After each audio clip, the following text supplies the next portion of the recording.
2차 법제사법위원회를 개회하겠습니다. 오늘 최근에 벌어진 조희대 대법원장 등 사법부의 대선 개입 의혹 진상규명 청문회를 개최합니다. 헌정사상 초유의 12.3 비상계엄 내란 사태도 천인 공로하지만 대법원이 대선에 개입하려 했다는 사법 쿠데타도 엄청난 국민적 공분을 일으켰습니다. 유력 대선 후보의 후보직을 박탈하려 했다는 국민적 의심으로 대법원의 신뢰는 땅에 떨어졌고, 이는 결과적으로 대법원 스스로 국민적 신임을 배반하였다 할 것입니다.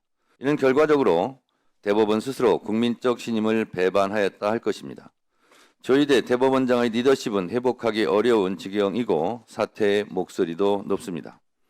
그렇다면 대법원은 이에 대해 소상히 국민께 보고할 의무가 있고 국회는 그 진상을 규명할 권리가 있습니다.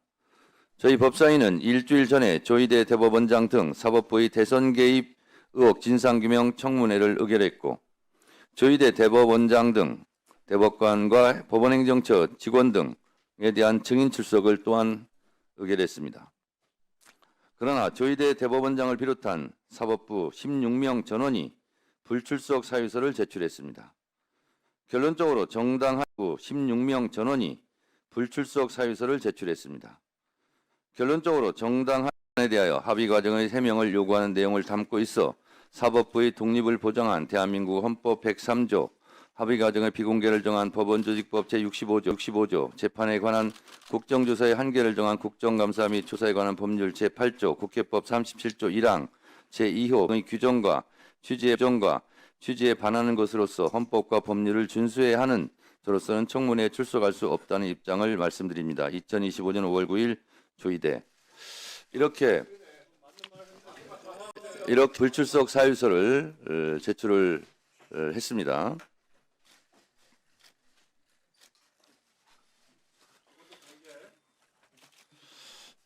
헌법과 법률을 들먹이며 청문회 불출석을 말하는 것 자체가 헌법과 법률 위반입니다. 비겁합니다. 법원에서 늘 말하듯이 떳떳하다면 국회 청문회장에 나와서 대법원장 자신은 정당한 국회 출석에 응하지 않으면서 국민들께는 어떻게 준법을 외치며 법원 출석을 명할 수 있겠습니까? 대법원장 스스로 국회를 존중하지 않으면서 어떻게 법원을 존중하라 말할 수 있겠습니까? 너무 궁색하지 않습니까? 불출석 사유서 내용도 문제지만 형식도 내용도 너무 무성의하고 오만합니다. 보통의 경우 불출석 사유서는 A4 용지 2장 안팎을 제출합니다. 대법관들이 마치 짠 듯이 3줄, 4줄, 5줄짜리 복사기로 복사에 붙인 듯 복붙입니다. 합의의 비밀을 지키기 위하여 청문회에 나갈 수 없다는 천편일률적인 내용이 참으로 부끄럽습니다. 이런 몇 줄짜리 불출석 사유서는 보다 처음입니다. 그 오만함이 참 대단합니다. 한번 보겠습니다. 이게 보십시오. 3줄짜리입니다. 3줄짜리.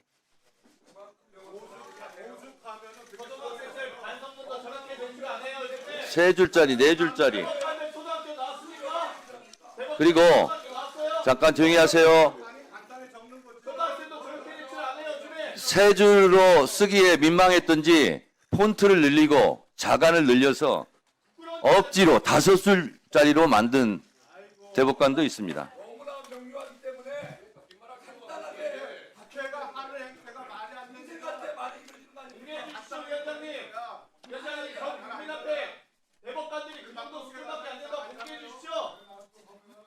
그에 비해서 6필로 본인의 입장을 소신을 밝힌 대법관도 이렇게 있었습니다. 저는 6필로 이렇게 쓴 불출석 사유서도 또한 처음 봅니다.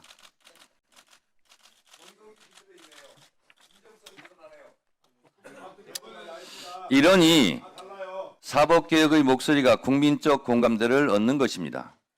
그동안 미뤄왔던 대법관 증원을 위한 법원 조직법 개정안, 재판소원에 관한 헌법재판소법 개정안, 조희대 특검 법안에 대한 국민적 요구가 높다고 생각합니다. 제 법사위원장 임기 내에 반드시 처리하겠습니다. 사법부 스스로 자초한 일이고 자업자득입니다. 장경태 의원님, 좀 조용히 해주세요. 헌법과 법을 모범적으로 지켜야 할 사법부가 대선에 개입하여 국민 참정권을 박탈하려 했고 진상규명을 위한 국회 청문회에도 몇 줄짜리 부출석 사유서를 내고 에헴 하고 앉아있는 오만한 자세가 마치 높은 법대에 앉아 헌법 위에서 국민 위에서 군림하려는 것으로 비춰지지는 않는지 대법원 스스로 깊은 성찰을 하시기 바랍니다. 법문이 터진 사법개혁에 대한 국민의 명령을 사법부는 결코 막을 수 없다는 점을 깨닫기 바랍니다. 두꺼운 겨우 옷을 입고 봄날을 맞이할 수는 없는 노릇입니다. 사법부도 봄이 오는 소리를 듣기를 바랍니다. 사법개혁에 대한 국민의 목소리를 잘 경청하기 바랍니다.